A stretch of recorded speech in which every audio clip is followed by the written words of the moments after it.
Hello मेरे dear साथियों, आप सभी का बहुत बहुत स्वागत है आपके प्यारे से YouTube चैनल गणेशा वर्ल्ड में। और डियर साथियों, मैं हूं आपके साथ राहुल सर। तो डियर साथियों, आज की वीडियो में हम क्लास 11 केमिस्ट्री के अंदर आप देख लो, टॉपिक का नाम है हमारा कार्बोकैटाइन, जिसको हम कार्बोनियम बोलते हैं। दूसरा हमारा टॉपिक है भैया कार्बो एनाइन, जिसको हम कार्बोनियन बोलते हैं। और तीसरा हमारा टॉपिक है मुक्त मूलक। मतलब हम आज तीन टॉपिक जो दिख रहे हैं आपको, इन तीन टॉपिक को विशेषताओं सहित, इनके प्रकार सहित कंप्लीट करेंगे बहुत बहुत बहुत अच्छे से, ठीक है ना। चलो, तो इनको कंप्लीट करने के लिए बेटा थोड़ा सा हमें बेसिक की जरूरत पड़ेगी। उस बेसिक को हम सीख लेते हैं और फिर इनको हम स्टार्ट करेंगे, कोई प्रॉब्लम नहीं है, ठीक है ना। वैसे बेटा हमने पिछली वीडियो में आपको इसका बेसिक बहुत अच्छे से, बहुत अच्छे तरीके से बेसिक से समझाया था, और जिसने नहीं देखा तो कोई प्रॉब्लम नहीं, हम अभी आपको क्लियर करा देंगे 2-5 मिनट में, ठीक है ना। चलो इधर देखो बेटा, अगर हमें इनको पढ़ना है तो सबसे पहले हमें जानना होगा कि प्राथमिक कार्बन क्या होता है। कौन सा कार्बन भैया? प्राथमिक कार्बन। इसको अच्छे से समझना है, पिछली वीडियो आप देख लो, कोई परेशानी नहीं है। तो बेटा प्राथमिक कार्बन को हम 1 डिग्री कार्बन भी बोलते हैं, द्वितीय कार्बन हमें 2 डिग्री कार्बन कहलाता है, और तृतीय कार्बन हमारा 3 डिग्री कार्बन कहलाता है। ये बात क्लियर है आपको? ठीक है। इधर सुनो, प्राथमिक कार्बन क्या होता है। तो बेटा ऐसा कार्बन जिससे एक एल्किल समूह जुड़ा हो। देखो ये कार्बन है, इससे एक एल्किल समूह जुड़ा। देखो ये एल्किल समूह है ना, मेथिल, एथिल, प्रोपिल, ब्यूटेन, ये एल्किल समूह होता है। तो इससे एक एल्किल समूह जुड़ा है, इसलिए आपका ये कार्बन जो है ना प्राथमिक कार्बन होगा, या फिर आपका 1 डिग्री कार्बन होगा। अब इस कार्बन को बैलेंस कर दो। तो देखो एक बॉन्ड लगा है, बैलेंस करने के लिए कितने की जरूरत है? तो भैया 2 कार्बन की जरूरत है। लेकिन ये जो है ना, ये जो प्राथमिक, द्वितीय या तृतीय कार्बन है, एक श्रेणी का निर्माण करते हैं जिसका नाम है एल्किल श्रेणी। मतलब ये तीनों एक एल्किल श्रेणी का निर्माण करते हैं, और एल्किल श्रेणी को जुड़ने वाली श्रेणी कहते हैं। कौन सी श्रेणी कहते हैं भैया? जुड़ने वाली श्रेणी। इसलिए इसमें एक अलग से बॉन्ड लगाने की जरूरत होती है, ठीक है ना। तो इस कार्बन से एक एल्किल समूह जुड़ा है, देख लो आप ये वाला, इसलिए आपका ये प्राथमिक कार्बन होगा। आ जाओ नेक्स्ट। अब बेटा ये कार्बन है, अगर मैं इस कार्बन से 2 एल्किल समूह जोड़ दूं, देखो इससे 2 जोड़ दिया मैंने, 2 एल्किल समूह जोड़ दिए। अब ये एल्किल समूह कोई से भी हो सकती है, ठीक है ना। तो इससे मैंने जब 2 एल्किल समूह जोड़ दिए हैं, एक ये है और एक ये है, इसलिए आपका ये वाला जो कार्बन है वो आपका 2 डिग्री कार्बन या द्वितीय कार्बन होगा। अब इसको बैलेंस करना है तो एक तो बॉन्ड लगाना पड़ेगा। बॉन्ड क्यों लगाना पड़ेगा? क्योंकि ये एल्किल श्रेणी बनाती है, और एल्किल श्रेणी में अलग से बॉन्ड होता है। और बैलेंस हमने करने के लिए एक H लगा दिया। देखो एक कार्बन बैलेंस है, 1 2 3 और एक H द्वारा 4, ठीक है। अब तृतीय कार्बन क्या होता है? तो बेटा तृतीय कार्बन एक ऐसा कार्बन होता है जिससे 3 एल्किल समूह जुड़े होते हैं। तो देखो आप इस कार्बन से 3 एल्किल समूह जुड़े, एक इधर, एक इधर, एक इधर, 3 जुड़े, इसलिए आपका ये तृतीय कार्बन होगा। और जुड़ने वाला बनाना है, इसलिए बॉन्ड लगाना पड़ेगा, ठीक है ना। H लगाने की जरूरत नहीं है, क्योंकि 3 बॉन्ड इधर लगे, एक बॉन्ड इधर लगा, ठीक है ना। तो ये आपका कौन सा कार्बन हो गया भैया? 3 डिग्री कार्बन हो गया, ठीक है ना। तो ये बात आपको क्लियर रखना है। ऐसा कार्बन जिससे एक एल्किल समूह जुड़ा है प्राथमिक, 2 जोड़े हैं द्वितीय और 3 जोड़े हैं तृतीय। ये बात आपको क्लियर है? ठीक है। आ जाओ नेक्स्ट चीज, हमें क्या समझना है वो चीज आप समझ लो, और फिर हम इसको स्टार्ट कर देंगे, ठीक है ना। चलो अब यहाँ देखो बेटा, ये कार्बन है। अब आपको पता है कार्बन का परमाणु क्रमांक 6 होता है। पहले में जाते हैं 2 इलेक्ट्रॉन और दूसरे में जाते हैं 4 इलेक्ट्रॉन। अब दूसरे में 4 इलेक्ट्रॉन जाते हैं, इसलिए बेटा कार्बन पर 4 प्लस या 4 माइनस होता है। ये तो आपको पहले से पता है, ठीक है ना। अब 4 प्लस या माइनस होने के कारण जो कार्बन है वो कार्बन का बॉन्ड, कार्बन के बॉन्ड के लिखना, कार्बन के बॉन्ड 4 होते हैं, है ना। प्लस या माइनस 4 होने के कारण कार्बन के 4 बॉन्ड होते हैं। कितने बॉन्ड होते हैं बेटा? 4 बॉन्ड होते हैं ना। बोलो होते हैं कि नहीं? ठीक है, क्लियर है बात। लेकिन बेटा मुझे यहाँ पर ये बात समझाओ, यदि मैं इस कार्बन पर एक प्लस लिख दूं, कार्बन पे मैं क्या लिख दूं बेटा? एक प्लस लिख दूं। ध्यान से समझना मेरी बात को। कार्बन पे मैं एक प्लस लिख दूं, देखो यहाँ कार्बन पे ना मैंने प्लस लिखा ना माइनस लिखा, परमाणु क्रमांक कितना था? 6। अब मैंने इस कार्बन पे प्लस लिख दिया, तो अब मुझे ये बताओ इस कार्बन के पास कितने इलेक्ट्रॉन बचे? देखो इस कार्बन के पास ना प्लस था ना माइनस था, तो 6 इलेक्ट्रॉन थे। परमाणु क्रमांक जो होता है वही इलेक्ट्रॉन होते हैं, 6 इलेक्ट्रॉन थे। लेकिन जब मैंने इस कार्बन पे प्लस लिख दिया, इस पर कितने इलेक्ट्रॉन बचे? तो आप बोलोगे सर प्लस का मतलब तो इलेक्ट्रॉन दान करना होता है। तो अब 6 इलेक्ट्रॉन थे तो एक इसने दान कर दिया, तो सर इसके पास 5 इलेक्ट्रॉन बचे। हाँ बिल्कुल सही बात है, 5 इलेक्ट्रॉन बचे। अब इन 5 इलेक्ट्रॉन को भरूंगा तो पहले में 2 जाएंगे और दूसरे में कितने जाएंगे? 3। अब 3 जाएंगे तो C प्लस के संयोजकता कोष में कितने इलेक्ट्रॉन है? 3। अब C प्लस के संयोजकता कोष में 3 इलेक्ट्रॉन है, इसलिए ये जो कार्बन पर अगर प्लस होगा तो वो 3 बॉन्ड ही प्रदर्शित करेगा। कितने बॉन्ड प्रदर्शित करेगा? 3 बॉन्ड ही प्रदर्शित करेगा, 4 नहीं करेगा। ये बात दिमाग में बैठा के रख लेना। यदि कार्बन पर प्लस है तो वो कितने बॉन्ड प्रदर्शित करेगा? 3 बॉन्ड प्रदर्शित करेगा, क्योंकि संयोजकता कोष में अब कितने इलेक्ट्रॉन आ रहा है? 3। इधर देखो 4 आ रहे थे, इसलिए 4 बॉन्ड लगा रहे थे। देखो इन सब कार्बन में हमने 4 बॉन्ड लगाए होंगे, है ना, या तो 3 बॉन्ड एक एच लगाया होगा, है ना। ये बैलेंस करना आपको पहले सिखाया होगा। अब ये 3 बॉन्ड ही दर्शाएगा। क्लियर है? ठीक है। अब ऐसे ही बेटा मैं कार्बन पर एक माइनस लिख रहा हूँ। क्या लिख रहा हूँ? एक माइनस। तो देखो माइनस का मतलब क्या होता है बेटा? इलेक्ट्रॉन ग्रहण करना होता है। क्या होता है? इलेक्ट्रॉन ग्रहण करना। अब जब इलेक्ट्रॉन ग्रहण करना होता है, इसका मतलब क्या होता है? इलेक्ट्रॉन ग्रहण करना। तो 6 इलेक्ट्रॉन तो थे, एक इलेक्ट्रॉन ग्रहण कर लिया, कितने हो गए बेटा? 7। अब 7 इलेक्ट्रॉन हो गए तो पहली कक्षा में कितने जाएंगे? 2 जाएंगे, और दूसरी कक्षा में कितने जाएंगे? 5 जाएंगे कि नहीं? अब बताओ मुझे 5 को 8 बनाने के लिए कितने चाहिए? तो आप बोलोगे सर 5 को 8 बनाने के लिए 3 की जरूरत है। कितनी जरूरत है? 3 की जरूरत है। कितने की जरूरत है बेटा? 3 की जरूरत है। तो अब भी ये जो कार्बन है ना, वो 3 बॉन्ड दर्शाएगा। कितने बॉन्ड दर्शाएगा? 3 बॉन्ड दर्शाएगा, क्योंकि 5 को 8 बनाने के लिए 3 की जरूरत है कि नहीं? तो 3 बॉन्ड दर्शाएगा। या फिर कितने दर्शा सकता है? 5 दर्शा सकता है। तो ये बात ध्यान रखना कि कार्बन पर प्लस है तब, कार्बन पर माइनस है तब भी 3 बॉन्ड दर्शाएगा, और कार्बन पर प्लस है तब भी 3 बॉन्ड दर्शाएगा। ठीक है ना? ये बात ध्यान रखोगे, अपने माइंड में सेव करके रख लोगे कि नहीं रख लोगे? आप बोलोगे हाँ सर रख लेंगे, कोई दिक्कत नहीं है। ठीक है ना? तो कार्बन पर प्लस है तो कितने बॉन्ड दर्शाएगा? 3। कार्बन पे माइनस है तो कितने बॉन्ड दर्शाएगा? 3। ठीक है। और ऐसा कार्बन जिस पर प्लस होता है उसको बेटा हम बोलते हैं कार्बोकैटायन। क्या बोलते हैं बेटा? कार्बोकैटायन। ध्यान रखना है इस बात को। ठीक है ना? कार्बोकैटायन। ऐसा कार्बन जिस पर प्लस होता है उसको क्या बोलते हैं बेटा? कार्बोकैटायन। और ऐसा कार्बन जिस पर माइनस होता है बेटा उसको हम बोलते हैं कार्बोएनाइन। क्या बोलते हैं बेटा? कार्बोएनाइन। ये बात को आपको दोनों को अच्छे से समझ के दिमाग में बिठा के रख लेना है, और आप बहुत सी चीजें सीख जाओगे। लगभग आप काफी चीजें सीख चुके हो जो टॉपिक आपको पढ़ना है उससे संबंधित। ठीक है ना? अब एक और बात, अब बेटा ये कार्बन है और मैंने इस पर एक अयुग्मित इलेक्ट्रॉन लिख दिया। क्या लिख दिया? एक अयुग्मित इलेक्ट्रॉन लिख दिया। क्लियर है? तो अब भी बताओ, देखो इसके पास 6 इलेक्ट्रॉन तो होते ही हैं। अब एक अयुग्मित इलेक्ट्रॉन आ जाने से इसके पास कितने इलेक्ट्रॉन हो रहे हैं? 7 इलेक्ट्रॉन हो रहे हैं, क्योंकि अयुग्मित इलेक्ट्रॉन एक एक्स्ट्रा आ गया। 6 तो इसके पास थे, एक ही अलग से आ गया, तो मतलब कितने हो गए? 7। अब 7 हो गए तो पहले में 2, दूसरे में कितने होंगे? दूसरे में कितने होंगे बेटा? 5 होंगे कि नहीं होंगे? 5। अब 5 को 8 बनाने के लिए फिर 3 की जरूरत है, इसीलिए ये जो वाला कार्बन है, ये वाला कार्बन भी कितने बॉन्ड दर्शाएगा? 3 बॉन्ड दर्शाएगा। कितने बॉन्ड दर्शाएगा बेटा? 3 बॉन्ड दर्शाएगा। तो ध्यान रखना है, कार्बन पे प्लस है तो भी 3 बॉन्ड, माइनस है तो भी 3 बॉन्ड, और एक अयुग्मित इलेक्ट्रॉन ऐसा है तो भी कितने बॉन्ड दर्शाएगा? वो 3 बॉन्ड दर्शाएगा। मैंने कारण आपको बता दिया। और ऐसा कार्बन जिस पर एक अयुग्मित इलेक्ट्रॉन होता है उसको हम बोलते हैं मुक्त मूलक। क्या बोलते हैं? मुक्त मूलक। क्या बोल देते हैं बेटा? मुक्त मूलक बोल देते हैं। ठीक है ना? तो ऐसा कार्बन जिस पर एक धनावेश होता है कार्बोकैटायन, एक ऋणावेश होता है कार्बोएनाइन, और जिस पर एक अयुग्मित इलेक्ट्रॉन उपस्थित होता है उसे हम मुक्त मूलक कह देते हैं। क्लियर है बात? तो ये कार्बोकैटायन के हमने देख लिए, है ना? क्या कार्बोकैटायन, क्या कार्बोएनाइन, क्या मुक्त मूलक, ये सारी बातें हमने समझ ली। ठीक है ना? अब हम एक एक करके इनको समझते जाते हैं अच्छे तरीके से। ओके, तो मेरे डियर साथियों अब ध्यान से समझो यहाँ पर किसको भैया? कार्बोकैटायन को। यहाँ पर एक एक चीज बहुत अच्छे से क्लियर करा दूंगा। ठीक है ना?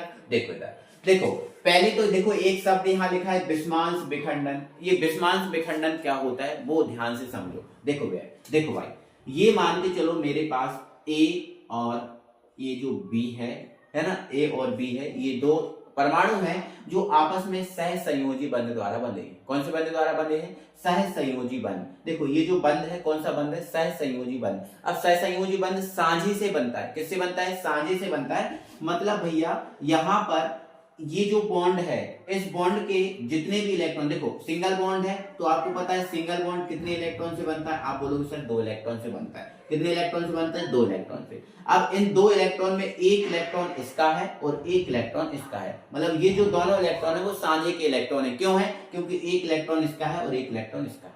ठीक है ना? तो बेटा क्या होता है? ये कौन सा बंध है बेटा? सहसंयोजी बंध है। कौन सा बंध है? सहसंयोजी बंध। ठीक है ना? सहसंयोजी बंध, ठीक है ना। तो अब ये इलेक्ट्रॉन सहसंयोजी बंध के इलेक्ट्रॉन होंगे, किसके इलेक्ट्रॉन होंगे, सहसंयोजी बंध के इलेक्ट्रॉन। तो बेटा क्या होता है, जब सहसंयोजी जो बंध के इलेक्ट्रॉन है एक परमाणु द्वारा ग्रहण कर लिए जाते हैं, ध्यान रखना, जब सहसंयोजी बंध के इलेक्ट्रॉन एक परमाणु किसी एक परमाणु द्वारा ग्रहण कर लिए जाते हैं तो क्या होगा, तो बेटा ये होगा, जैसे इस परमाणु द्वारा ये इलेक्ट्रॉन क्या कर लिए जाए, ग्रहण कर लिए जाए, तो बी पर तो क्या आ जाएगा बेटा, माइनस आ जाएगा। क्यों आ जाएगा माइनस, क्योंकि इसने इलेक्ट्रॉन ग्रहण कर लिए, ठीक है ना। और अब जब इसने इलेक्ट्रॉन ग्रहण कर लिए तो इसने दान किए, क्योंकि दोनों इलेक्ट्रॉन पे अधिकार दोनों का था, इसका भी था इसका भी था। तो जब इसने इलेक्ट्रॉन को ग्रहण कर लिया तो इसने क्या किया, इलेक्ट्रॉन को दान कर दिया। तो इस पर भाई, इस पर क्या आ गया, प्लस आ गया। देखो इसने ग्रहण किया तो इस पर क्या आ गया, माइनस, और इसने दान किया तो इस पर क्या आ गया, प्लस आ गया। क्या आ गया, प्लस आ गया। तो ये जब इस प्रकार का विखंडन हो कि जब देखो मैं फिर से बता रहा हूं, तो विषमांश विखंडन की बात कर रहा हूं, तो विषमांश विखंडन बेटा उसको कहते हैं जब सहसंयोजी बंध के इलेक्ट्रॉन किसी एक परमाणु द्वारा ग्रहण कर लिए जाते हैं। ध्यान रखना, तो ये बात याद रखना, आप कॉपी में भी लिख लो कि जब सहसंयोजी बंध के इलेक्ट्रॉन किसी एक परमाणु द्वारा ग्रहण कर लिए जाते हैं तो उसे हम विषमांश विखंडन कहते हैं, है ना। तो ये जो सहसंयोजी बंध के इलेक्ट्रॉन थे इस परमाणु ने ग्रहण कर लिए, तो ये आपका इस माइनस हो गया, क्योंकि लेने वाला क्या होता है माइनस और देने वाला प्लस, तो ये आपका समांश विखंडन हुआ। कौन सा विखंडन हुआ, समांश विखंडन हुआ। इसको ही हम कहते हैं समांश विखंडन, ठीक है ना। और जब ये सहसंयोजी बंध के इलेक्ट्रॉन, ये जो सहसंयोजी बंध है, मान के चलो इधर देखो, ये देखो ये सहसंयोजी बंध है ना। जब इस सहसंयोजी बंध के इलेक्ट्रॉन समान रूप से दोनों परमाणु में बांट दिए जाते हैं, है ना, जैसे समान रूप से एक इसको दे दिया जाए, एक इसको दे दिया जाए, है ना। तो जब एक इसको दे दिया जाएगा तो एक इस पर आयुग्मित इलेक्ट्रॉन आ जाएगा, और एक इसको दे दिया जाएगा तो एक इस पर आयुग्मित इलेक्ट्रॉन आ जाएगा कि नहीं। तो जब सहसंयोजी बंध के इलेक्ट्रॉन समान रूप से दोनों परमाणु को बांट दिए जाते हैं तो उसको हम समांश विखंडन कहते हैं, ठीक है ना। तो ये आपका जो विखंडन है भैया, ये आपका विषमांश विखंडन है। कौन सा विखंडन है भैया, विषमांश विखंडन है। और ये जो आपका विखंडन है भैया वो आपका समांश विखंडन है। कौन सा विखंडन है भैया, समांश विखंडन। तो दो बातें याद रखना है ना, जब सहसंयोजी बंध के इलेक्ट्रॉन दोनों परमाणु में समान रूप से बांट दिए जाते हैं तो उसे समांश विखंडन, और जब सहसंयोजी बंध के इलेक्ट्रॉन किसी एक परमाणु द्वारा ग्रहण कर लिए जाते हैं तो उसको विषमांश विखंडन कहते हैं। ये बात आपको क्लियर हो गई, ठीक है। अब यहाँ पर ध्यान से मेरी बात समझो, कार्बोकैटायन देखो यहाँ लिखा है ऐसे कार्बन समूह तो होंगे, ऐसे कार्बन समूह जिसका कार्बन परमाणु, ऐसे कार्बन समूह जिसका क्या, कार्बन परमाणु धनावेशित होता है। कैसा होता है, धनावेशित, उसको कार्बोकैटायन आयन कहलाते हैं ना, होता है कार्बोनियम या कार्बोकैटायन आयन कहलाते हैं, ठीक है ना। यह विषमांश विखंडन से प्राप्त होते हैं, ठीक है ना। तो देखो ये विषमांश विखंडन हुआ तब होता है ना प्राप्त, तब हुआ कि नहीं, प्राप्त हुआ कि नहीं, है ना। मान के चलो एक ही जगह क्या है कार्बन, तो उसमें क्या आ गया, प्लस आ गया, है ना, आ गया प्लस। तो समांश विखंडन के द्वारा क्या होते हैं, प्राप्त होते हैं, ठीक है ना। चलो यहाँ देखो, अब बेटा ये जो है ना तीन प्रकार के होते हैं। कितने प्रकार के होते हैं बेटा, कार्बोकैटायन जो है ना हमें तीन प्रकार के पढ़ने हैं। कितने प्रकार के पढ़ने हैं, तीन प्रकार के पढ़ने, ठीक है ना। चलो पहला है हमारा प्राथमिक कार्बोकैटायन, दूसरा है हमारा द्वितीयक कार्बोकैटायन, और तीसरा है हमारा तृतीयक कार्बोकैटायन। हमें ये तीन कार्बोकैटायन पढ़ने हैं, ठीक है ना। चलो यहाँ पर देखो ध्यान से, मैंने अभी आपको क्या बताया, मैंने अभी आपको प्राथमिक, द्वितीय और तृतीय कार्बन बताए हैं ना, ठीक है। अब यहाँ पर बताओ मुझे, ये जैसे मैंने लिख दिया CH3 CH2 सिंगल बॉन्ड, ठीक है ना। तो मैं आपसे बोलूं कि बताओ बेटा ये जो है वो कौन सा कार्बन है, तो आप बोलोगे सर ये आपका प्राथमिक कार्बन है, मतलब 1 डिग्री कार्बन है। कौन सा प्राथमिक कार्बन है, मतलब कौन सा कार्बन है, 1 डिग्री कार्बन है, ठीक है। तो अगर बेटा मैं यदि प्राथमिक कार्बन पर, किस पर, प्राथमिक कार्बन पर धनावेश लिख देता हूं, प्राथमिक कार्बन पर क्या लिख देता हूं, धनावेश, तो आपका ये बन जाएगा प्राथमिक कार्बोकैटायन। प्राथमिक कार्बोकैटायन, इसकी परिभाषा भी यही है, यदि प्राथमिक कार्बन पर धनावेश होता है तो इसे प्राथमिक कार्बोकैटायन कहते हैं। क्या कहते हैं, प्राथमिक कार्बोकैटायन कहते हैं, ठीक है ना। लेकिन कार्बोकैटायन तो 3 बॉन्ड रखते हैं सर, ठीक है ना। तो यहाँ पर ये वाला बॉन्ड हमें हटाना पड़ेगा, ये वाला बॉन्ड हटाना पड़ेगा। और अगर आप ये वाला बॉन्ड नहीं हटा रहे हो तो आपको क्या करना पड़ेगा, एक H, ये जो है ना ये 2 H है, इनमें से एक H हटाना पड़ेगा, ठीक है ना। तो ध्यान रखना, क्योंकि कार्बोकैटायन के कितने बॉन्ड रखता है, 3, तो 2 H के द्वारा मिल जाएंगे, एक इधर से मिल जाएगा, तो 2 और 1 3, ठीक है ना। चलो ओके, चलो अब ये प्राथमिक कार्बोकैटायन हो गया। अब द्वितीय कार्बोकैटायन क्या होगा, तो यहाँ पर देखो ध्यान से, अब मुझे बताओ कि ये वाला जो आपका मैंने कार्बन लिखा है, ये आपका कौन सा कार्बन है। तो आप बोलोगे सर ये जो कार्बन है वो आपका द्वितीय कार्बन है। कौन सा है, द्वितीय, मतलब 2 डिग्री कार्बन है। क्यों, क्योंकि इससे 2 एल्केन समूह जुड़े, एक इधर और एक इधर। अब ये द्वितीय कार्बन है, तो यदि द्वितीय कार्बन पर धनावेश लिख दिया जाता है तो इसको हम द्वितीय कार्बोकैटायन कहते हैं। तो ध्यान रखना, द्वितीय कार्बन पर धनावेश होता है तो वो द्वितीय कार्बोकैटायन होता है। अब द्वितीय कार्बोकैटायन की बॉन्डिंग कितनी होती है, 3, मतलब कितने बॉन्ड रखता है, कार्बोकैटायन तो 3 बॉन्ड रखता है, तो 1, 2 और 1 H के द्वारा मिल जाएगा 3, ये बॉन्ड हटाना पड़ेगा, है ना। और इसी प्रकार यदि यहाँ पर लिख दे रहा हूं, यदि तीसरे, ये आपका कौन सा कार्बन है, तृतीय कार्बन, कौन सा कार्बन है, तृतीय कार्बन, और यदि तृतीय कार्बन पर धनावेश होता है तो उसे तृतीय कार्बोकैटायन कहेंगे, है ना। तो परिभाषा बिल्कुल एकदम सरल है, कोई कठिन नहीं है, कोई दिक्कत वाली बात नहीं है। प्राथमिक कार्बन पर धनावेश होता है प्राथमिक कार्बोकैटायन, द्वितीय कार्बन पर धनावेश होता है द्वितीय कार्बोकैटायन, और तृतीय कार्बन पर धनावेश होता है तो उसको अपन क्या बोल देते हैं, तृतीय कार्बोकैटायन बोल देते हैं। अब बेटा हम जो है ना प्राथमिक, द्वितीय और तृतीय कार्बोकैटायन हैं, इनमें हम आपको स्थायित्व का क्रम बताएंगे कि कौन ज्यादा स्थायी होता है, इन तीनों में कौन ज्यादा स्थायी होता है, ठीक है ना। चलो तो ध्यान से समझना मेरी बात बेटा। अगर मैं प्रेरक प्रभाव की बात करूं तो ये जो है ना सब धनात्मक प्रेरक प्रभाव दर्शाने वाले हैं, मतलब इन तीनों में प्लस आई प्रभाव होगा। तीनों में कौन सा प्रभाव होगा, प्लस आई प्रभाव होगा। और जब क्योंकि धनावेशित है ना, क्या है, धनावेशित है, और धनावेशित होने के कारण ये प्लस आई प्रभाव दर्शाएंगे। और जब प्लस आई प्रभाव दर्शाएंगे तो हमें पता है प्लस आई प्रभाव में क्या होता है बेटा, है ना, एल्किल समूह क्या करता है, इलेक्ट्रॉन देता है, एल्किल समूह इलेक्ट्रॉन देता है। तो बताओ इसमें कितने एल्किल समूह है, आप बोलोगे सर एक एल्किल समूह है, तो यहाँ पर इसको जो है ना इलेक्ट्रॉन केवल यहाँ से मिलेंगे, ठीक है ना। अब इसको कहां से मिलेंगे, इसको, है ना, तो आप बोलोगे सर यहाँ से भी इलेक्ट्रॉन मिलेंगे, यहाँ से भी इलेक्ट्रॉन मिलेंगे, क्योंकि यहाँ भी एल्किल समूह जुड़ा है, यहाँ भी एल्किल समूह जुड़ा है। कितनी जगह से तो इलेक्ट्रॉन मिलेंगे, 2 जगह से। और यहाँ पर कितनी जगह से मिलेंगे, आप बोलोगे सर 3 जगह से मिलेंगे, क्योंकि यहाँ पर प्रेरक प्रभाव सबसे ज्यादा होगा। तो जिसमें प्रेरक प्रभाव ज्यादा होगा वो सबसे ज्यादा स्थायी होगा, जिसमें प्रेरक प्रभाव सबसे ज्यादा होगा वो सबसे ज्यादा स्थायी होगा। तो ये सबसे ज्यादा स्थायी होगा, उससे कम ये और उससे कम ये, है ना। इसको हम कैसे लिखेंगे, देखो इसको हम ऐसे लिखेंगे। इसमें बताओ CH3 कितने हैं, तो आप बोलोगे 1 2 3, तो CH3 का होल थ्राइस और ये लिखेंगे हम C। देखो CH3 का होल थ्राइस और ये लिख दिया C और ये पर प्लस है, तो ये तृतीय कार्बोकैटायन है। तो सबसे ज्यादा स्थायी यही होता है, तृतीय कार्बोकैटायन जो है ना वो सबसे ज्यादा स्थायी है। उसके बाद कौन सा है, द्वितीय वाला, मतलब इसको हम कैसे लिखेंगे, तो CH3 का होल ट्वाइस। देखो CH3 2 है, होल ट्वाइस, और फिर क्या है CH इस पर प्लस, ये सबसे उससे कम होगा। और सबसे कम कौन होगा, तो CH3 CH2 प्लस, इसको ऐसे लिख दो CH3 CH2 प्लस, ये सबसे कम स्थायी हुआ है। तो ये जो आपका है ना, मैंने आपको क्या बता दिया, कार्बोकैटायन के स्थायित्व का क्रम बता दिया मैंने आपको, ठीक है ना। कार्बोकैटायन के किसका क्रम बता दिया बेटा मैंने, स्थायित्व का क्रम बता दिया, ठीक है ना, ठीक है। और ये ध्यान रखना कि जो धनात्मक प्रेरक प्रभाव जैसे जैसे बढ़ता जाएगा इनके स्थायित्व का क्रम भी जो है ना वो बढ़ता जाएगा। क्लियर है बात, ठीक है। तो ये कार्बोकैटायन समझ गए। अब हम आपको कार्बोकैटायन के कुछ विशेषताएं, देखो हमने प्रकार बता दिए, कार्बोकैटायन क्या होता है ये बता दिया, अब हम इसकी आपको विशेषताएं बताएंगे या गुण बताएंगे, ठीक है ना, ठीक है। तो यहाँ पर आप हेडिंग डाल दो विशेषताएं या फिर आप गुण देख लेना, ठीक है ना, विशेषताएं या फिर गुण देख लेना। तो देखो बेटा पहला गुण तो ये है कि इनके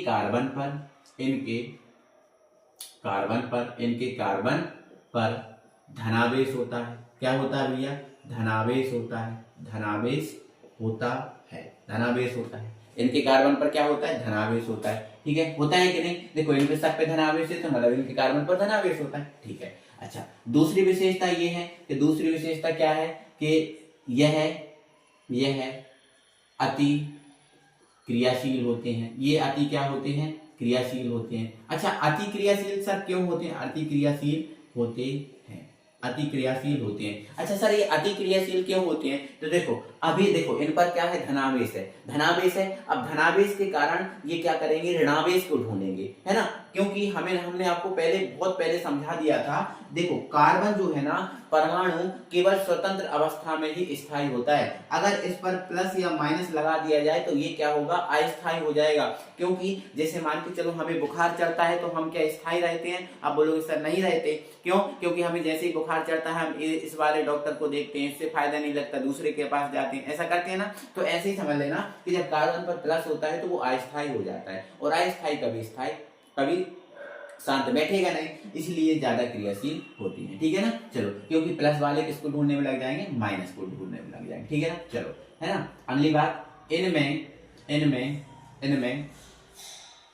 sp2 संकरण होता है, इनमें sp2 संकरण होता है, इनमें sp2 संकरण होता है। अच्छा सर, sp2 संकरण क्यों होता है? देखो इधर बता रहा हूं मैं, ठीक है ना, sp2 संकरण क्यों होता है वो बता रहा हूं, इसको लिख लो इधर। हाँ सर ठीक है, ये लिख दिया मैंने CH3 और ये मैंने लिख दिया CH2, ठीक है ना। चलो, अब ये कार्बोकैटायन है, कार्बोकैटायन ये है। अच्छा ये बताओ ये कितने बॉन्ड रखेगा? तो आप बोलोगे सर कार्बन पर प्लस है तो 3 बॉन्ड रखेगा। अच्छा कैसे रखेगा? तो देखो एक H इधर लिख दिया, एक H इधर लिख दिया, इसमें देखो 2 H थे, मैंने अलग अलग कर लिए, ठीक है। अब देखो ये जो कार्बन है वो कितने सिग्मा बॉन्ड रख रहा है? तो आप बोलोगे सिंगल बॉन्ड सर यहाँ है तो एक सिग्मा इधर बन जाएगा, सिंगल बॉन्ड इधर है तो एक सिग्मा इधर बन जाएगा, सिंगल बॉन्ड इधर है तो एक सिग्मा इधर बन जाएगा, ठीक है ना, यही होता है ना, ठीक है। अब मैंने आपको पहले जब ये वीडियो में समझा रहा था, मतलब ये चीजें समझा रहा था, स्टार्टिंग प्लेलिस्ट में देख लेना, स्टार्टिंग में आपको पता होगा जब 3 सिग्मा होती है तो क्या संकरण होता है, sp2 होता है ना। 3 सिग्मा है ना, तो देखो यहाँ 3 है, एक S है, 2 P है, 2 और 1 3 हो गए ना। हाँ, तो sp संकरण होता है 3 सिग्मा होने के कारण, इसलिए ये चीजें मैं पहले समझा चुका हूँ, इसलिए ठीक है ना, ध्यान से समझना इस बात को, ठीक है। sp2 संकरण होता है, ठीक है ना। चलो अब अगली बात क्या है? तो अगली बात ये है कि यह इलेक्ट्रॉन ग्राही होती है, यह इलेक्ट्रॉन ग्राही होती है। कैसे होती है बेटा? ग्राही होती है। कैसे होती है? इलेक्ट्रॉन ग्राही होती है। अच्छा सर इलेक्ट्रॉन ग्राही क्यों होते हैं? देखो अब इन पर प्लस है, क्या है? प्लस। अब प्लस का मतलब क्या है? दान करना। प्लस का मतलब क्या है? दान करना। मतलब इनने जिंदगी में कभी दान कर दिया। प्लस क्यों लगा इन पर? क्योंकि इलेक्ट्रॉन इन्हें दान कर दिया था। अब वो दान कर दिया था तो वो इलेक्ट्रॉन जब तक इनको वापस नहीं मिलेगा, जब तक प्लस हटेगा नहीं। तो अब ये अब की कंडीशन में देखें तो इलेक्ट्रॉन ग्राही है ना, क्योंकि इलेक्ट्रॉन को ये ग्रहण करना चाहते हैं, इसलिए इलेक्ट्रॉन क्या है? ये ग्राही है। इलेक्ट्रॉन क्या है? ग्राही है, ठीक है ना। तो ये बात आप समझ में आ गई। तो ये पूरा कार्बोकैटायन आई होप कि आपको समझ में बहुत अच्छे से आ गया होगा, और किसी बात की कोई प्रॉब्लम, कोई दिक्कत नहीं होगी, ठीक है ना। चलो अगला हम टॉपिक उठाते हैं। तो देखो बेटा, अब हम क्या समझेंगे? कार्बोएनायन, कार्बोएनायन, और यहां देखो इंग्लिश में लिखा है कार्बोनियन, नियन। अब कार्बोनियन, ध्यान से समझना, कार्बोनियन, अंत में क्या आ रहा है? ना आ रहा है, अंत में क्या आ रहा है? कार्बोनियन, कार्बोनियन। देखो उधर उसको क्या बोल रहे थे? कार्बोनियम, और इसको कार्बोनियन, बिल्कुल सेम सेम है, थोड़ा सा ना और माँ का अंतर है। तो ना और माँ के अंतर में हम पहचानेंगे कैसे? तो ध्यान से, ये लिखा है कार्बोनियन, अंत में क्या लिखा है? ना लिखा है, और ना को इंग्लिश में हम एन से राइट करते हैं, और एन नेगेटिव होता है। एन क्या होता है? नेगेटिव, और नेगेटिव का मतलब क्या होता है? माइनस। नेगेटिव का मतलब क्या होता है? माइनस। तो ध्यान रखना, जिसके अंत में ना है, ना मतलब नेगेटिव, और नेगेटिव का मतलब क्या होता है? माइनस। नेगेटिव का मतलब क्या होता है? माइनस। मतलब जिसपे माइनस है वो कार्बोनियन है, और जिस पर प्लस है वो कार्बोनियम है, ठीक है ना। ऐसे आपको पहचानना, ठीक है ना। चलो देखो, ऐसे कार्बन समूह जिसका कार्बन परमाणु ऋणावेश होता है, कैसा होता है? ऋणावेश, है ना। कार्बन परमाणु पर ऋणावेश होता है, ऐसा लिख लो, ठीक है ना। कार्बोनियन आयन कहलाते हैं। ये भी विषमांश विखंडन से बनते हैं, अभी समझाया था, विषमांश विखंडन से बनते हैं, ठीक है ना। ये भी कितने प्रकार के? 3, ठीक है ना। कैसा? यदि प्राथमिक कार्बन पर ऋणावेश है, देखो अब इस आपने कार्बोकैटायन पढ़ लिया तो इसको दिक्कत नहीं है, इसको पढ़ने में बहुत आसान है। यदि प्राथमिक कार्बन पर ऋणावेश होता है तो प्राथमिक कार्बोकैटायन होगा, द्वितीय पर होगा तो द्वितीय, और तृतीय पे होगा तो तृतीय। ये आप अब भी समझ चुके हो, अब भी समझ चुके हो, ठीक है ना। चलो, लेकिन बेटा इसमें जो प्रेरक प्रभाव बढ़ने से इसका मान जो स्थायित्व है वो घटता है।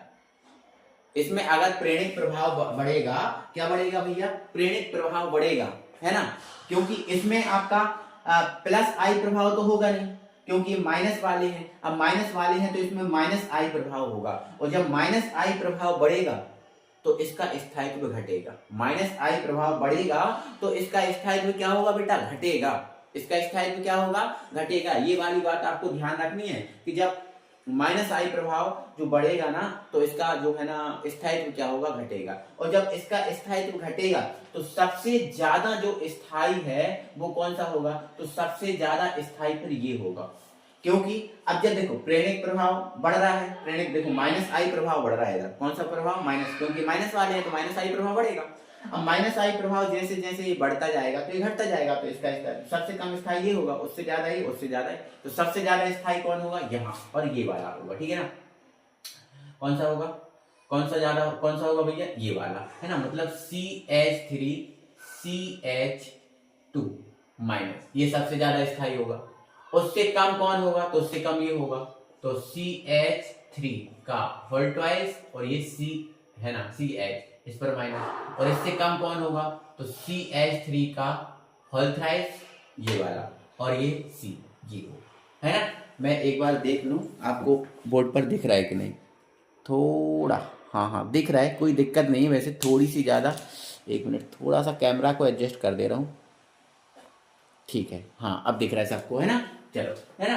अब एक और बात, मैंने बेटा इधर जगह क्यों छोड़ी, मैंने इधर जगह बेटा इसलिए छोड़ी क्योंकि इन जो प्राथमिक कार्य, देखो ये 1 डिग्री वाला है, ये कौन सा है 2 डिग्री वाला, और ये कौन सा है 3 डिग्री वाला, है ना। लेकिन मैं यहाँ से ये जगह मैंने इसलिए छोड़ी क्योंकि इससे ज्यादा स्थायी, इससे जो ज्यादा स्थायी है वो आपका बेंजीन वाला होगा, C6H5। अगर देखो बेंजीन समूह जुड़ा है, कौन सा समूह जुड़ा है, देखो जरूरी है कि यहाँ एल्किल समूह जुड़ा हो, है ना। यहाँ पर बेंजीन समूह भी तो जुड़ सकता है ना।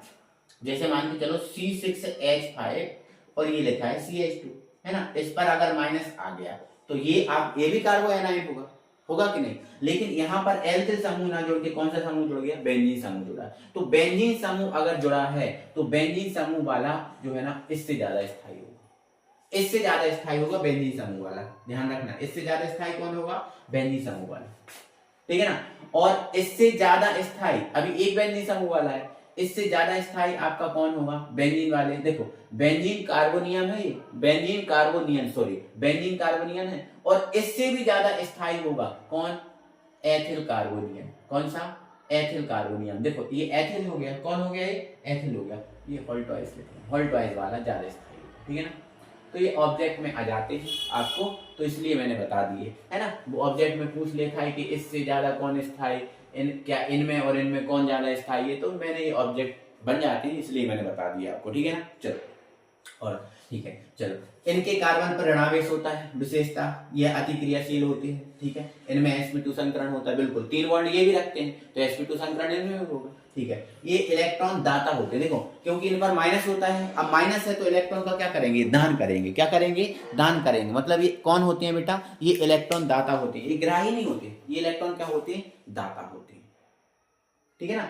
तो क्योंकि माइनस होता है ना, तो माइनस होता है तो इलेक्ट्रॉन दाता होते हैं, ग्राही नहीं होते, ठीक है ना। ये बातें हो गई, स्थायित्व का क्रम हो गया, ये सब हो गया, ठीक है ना। चलो एक बात और बताना भूल गया था बेटा, कभी कभी ये वो पूछ लेता है पेपर में कि जैसे मान के चलो CH3 पे प्लस है ना, इसकी आकृति पूछ लेता है कि इसकी आकृति क्या है, आकृति क्या है। तो देखो CH3 प्लस मतलब ये कार्बोकेटाइन है, और कार्बोकेटाइन में कौन सा संकरण होता है, sp2, और sp2 संकरण होने के कारण sp2 संकरण की आकृति बताओ, आपने 3-4 चैप्टर में पढ़ी होगी।